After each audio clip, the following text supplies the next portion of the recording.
What's up, my future slam bag family? I'm back here with part two of Angie Stone's resume, credentials, and great music. But before I get started, I have to give a fair use disclaimer under Section 107 of the Copyright Act 1976.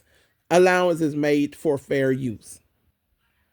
It took me a while to do part two because I just want to find out more about her. I wanted to find facts that are fascinating, mind blowing, and I did come across some things, but I just don't feel like I have came across like things that I really was trying to find out.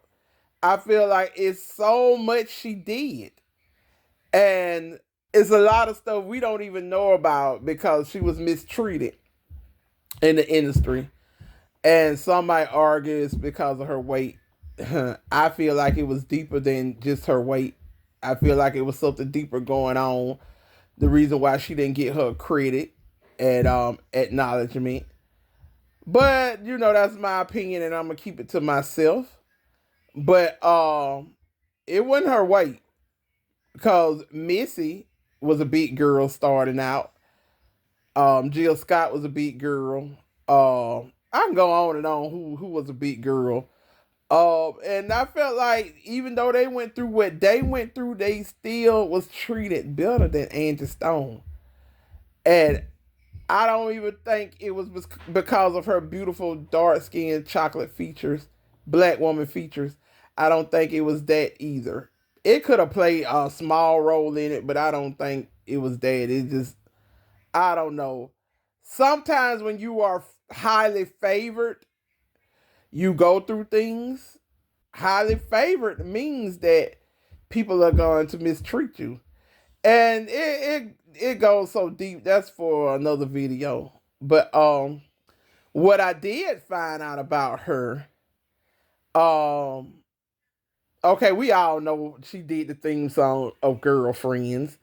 And then I remember hearing someone say she wrote the music for Sex in the City, and I researched it. They said she didn't. They said there's no proof of that. Her name is nowhere on anything having anything to do with Sex in the City. But I remember when the person said it, which I can't remember who it was, but I remember them being a reliable source. So I don't know. But I remember in the '90s, it was this song was called Freedom by various artists. It was SWV, Mary J. Blige, Aaliyah, TLC, Vanessa Williams. Angie Stone put that together and produced it. She played a role in that song. They wanted her rap group to do that song when she was in the sequence, but they said they didn't want to do it. They was tired and homesick, and they just didn't want to be bothered with it. So I guess when the '90s came, they decided to put it together, but let other artists be featured, and they just be behind the scenes. So yeah, I don't want to get a copyright strike. I might put the video in here anyway. I'm just talking about it right now. When I edit everything, I might add the video, and if I don't, just go check out the song Freedom by various artists. Yeah, it's called Freedom from the Panther movie. And everybody did their thing in that song. They killed it. Uh, I like how Vanessa Williams started out, and then SWV come in right behind her, if I'm not mistaken. We will not back down to, because Coco got that unique sound that kind of puts you in the mind of a robot, a human robot. But and then Aaliyah and Mary J and TLC. I like Mary J part. I like TLC part. No, I don't remember TLC part.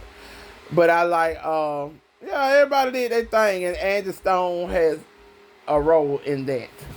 Oh wowzer, my Amazon package came. My Amazon package came.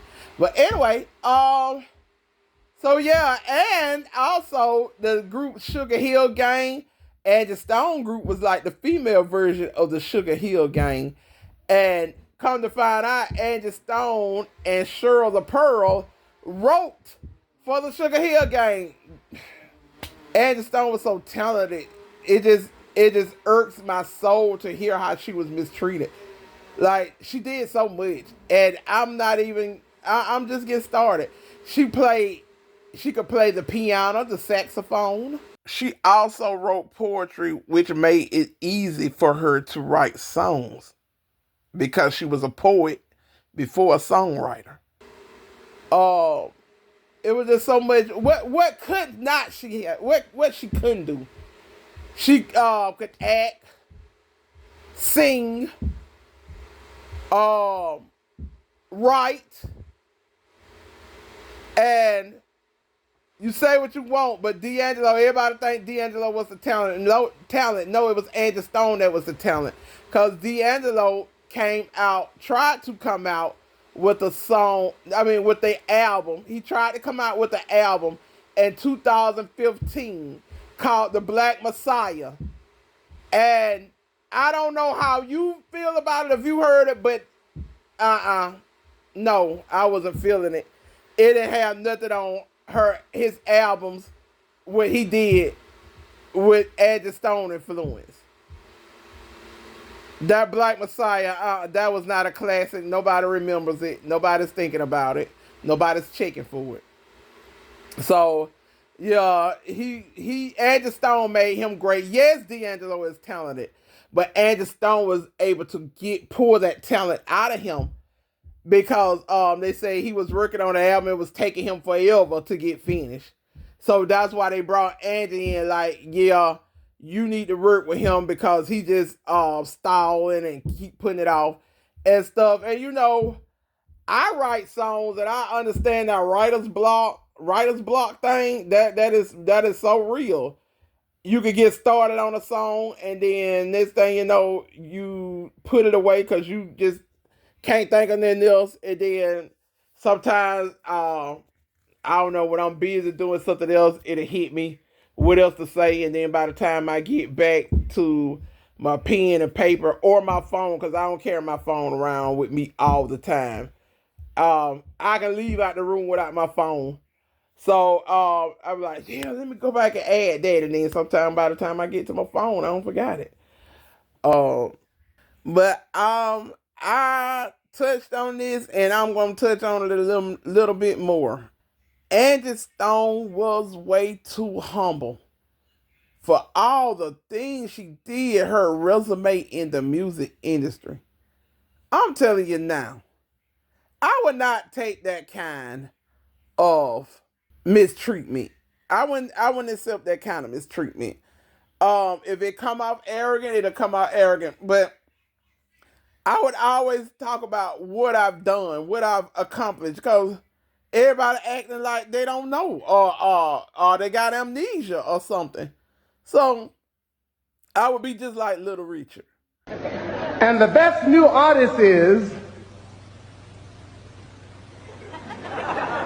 me.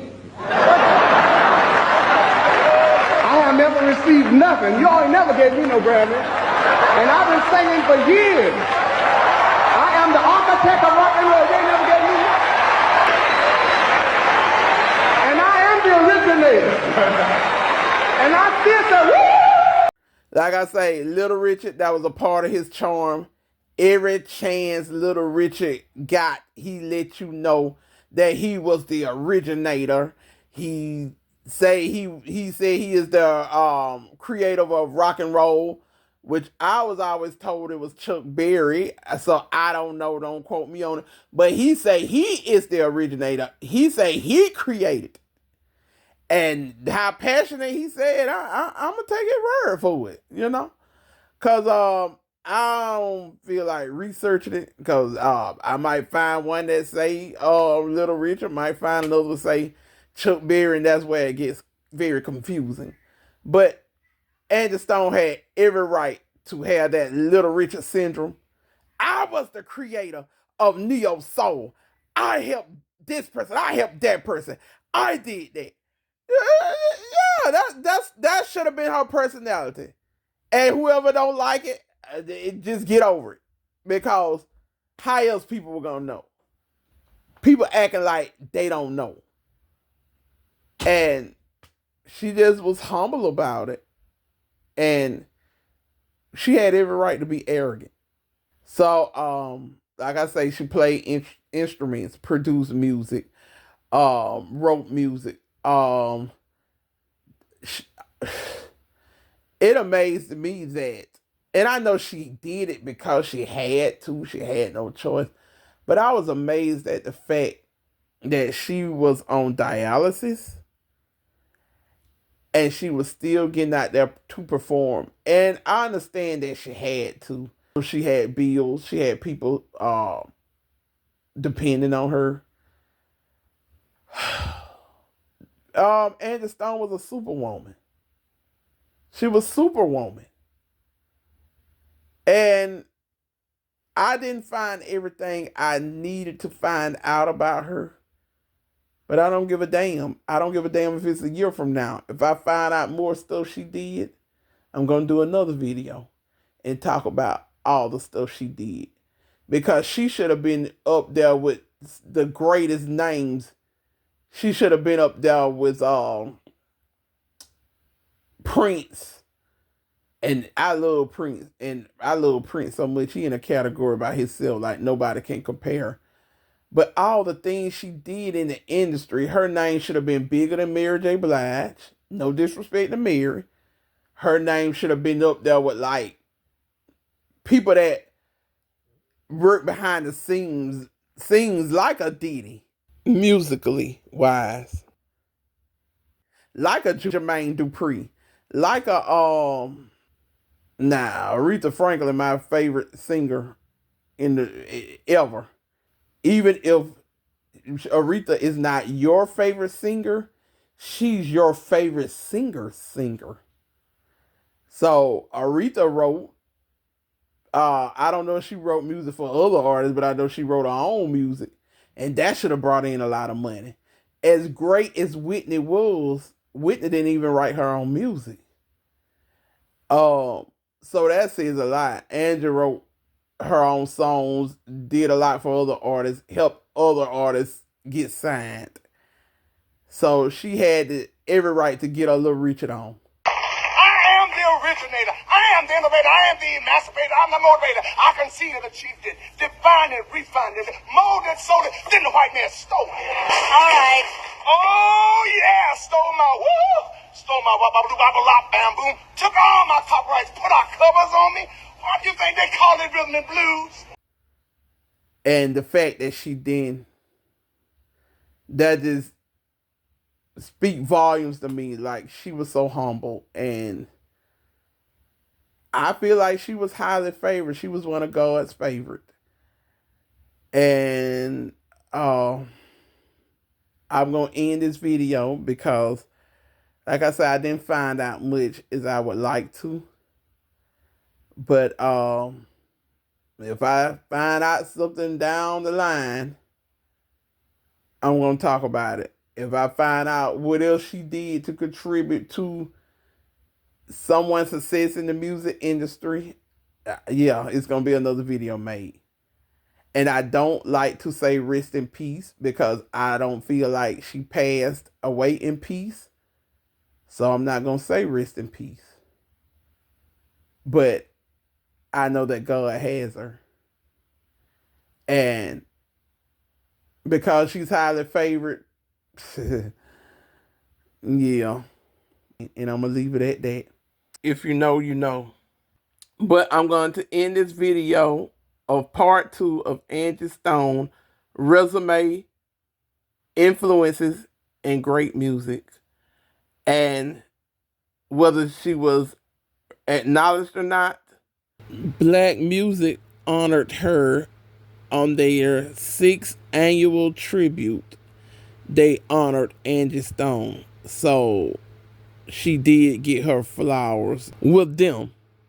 but she was never invited to Black Girls Rock, and she was not invited to be on Oprah when they had the neo soul artists on there, and she basically created neo soul. I don't know a lot about neo soul, but I was thinking that Sade was doing neo soul first, but somebody told me Sade is not neo soul. She's more jazz. Like I said, I'm not a fan of neo soul. I just like certain people music that sing neo soul, but overall, just I'm not a fan of neo soul like I am of R&B. So I'm not sure, but I thought Sade had like a neo soul sound. But if Sade is more of jazz, then that means Angie Stone is the creator of neo soul. And for her to not be on Oprah when they invited neo soul artists when she started it, come on now.